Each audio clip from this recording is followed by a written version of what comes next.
you everybody for joining us. Today I want to talk a little bit about piston replacement compressors. The scroll compressor is a very simple compressor and it's very inexpensive to manufacture. The only problems you run into on the scroll compressor is low RPMs. They do not have good compression. Most scroll compressors started off in refrigeration units.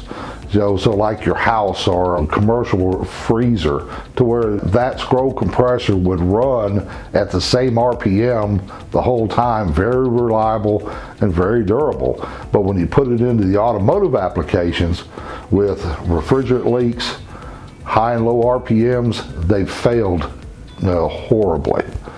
Another issue that we ran into with the scroll compressors is that when Ford started putting these in their vehicles, really it's for a small vehicle. Well, they started putting them on the Crown Vic, the full-size van, the Explorer, so they started having capacity issues, especially at low RPMs. When you put a piston replacement compressor on it, the low RPM failure problems that the scrolls were having, this piston replacement compressor fixed that problem.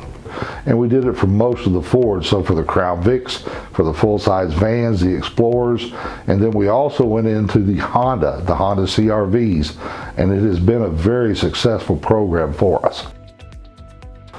On the Honda CRV, for some reason, it was not a matched system. The scroll compressor that was on that matched with the condenser and the evaporator, they had failure after failure almost straight out of the factory.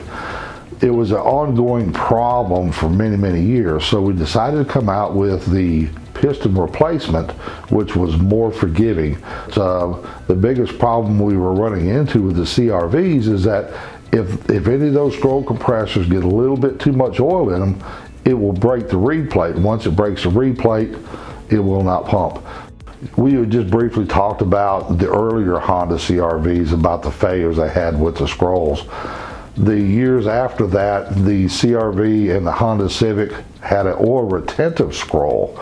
That created some problems because some of these would only have 2.7 ounces of oil. Well, with having 2.7 ounces of oil, any kind of refrigerant leak would cause that compressor to fail. With the GPD piston replacement compressor, then now the vehicle has 5.5 ounces of oil in it, and we also put a sticker in the box to help the next service technician know that this compressor is not the same as the OE. One thing that we noticed too with the CRV, which was basically the starting of changing condensers when you have a repair. When the compressor would cradle out on the CRVs, it was recommended that you changed everything, especially the condenser, the hoses. But that is exactly when we started noticing that we had to change the condenser to get the debris out of the system. We took great strides in making sure that the form, fit, and function of these compressors that are piston replacements look identical to the OE and also mount exactly the same as the OE. If you look in the GPD catalog on some of the applications, we will still offer the original style and then also a piston replacement in the catalog. So anytime that you see that there is a piston replacement, feel free that it is a good quality compressor.